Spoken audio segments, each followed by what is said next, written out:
welcome to the latest of my 2-Minute Tim podcast.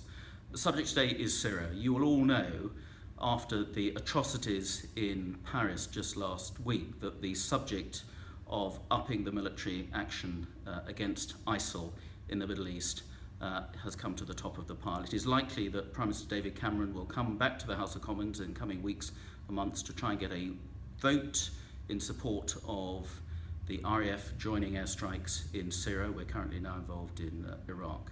We had a similar vote 2 years ago and the House of Commons narrowly voted against it. I didn't support it at that stage and I abstained. My view has now changed.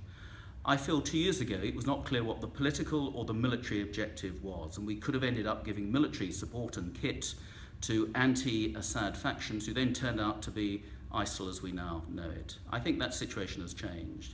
ISIL is now very clearly the enemy, and a very dangerous enemy at that. This is not a conflagration just limited to the Middle East, where it's slaughtering, raping, throwing people off buildings at will.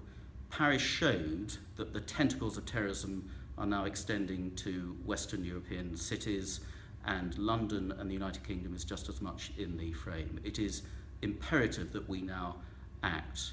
I think we should be supporting more fully the Kurdish Peshmerga troops on the ground who have been helping the fight back. I think now we need to support that with airstrikes as well, and we need to up the military engagement.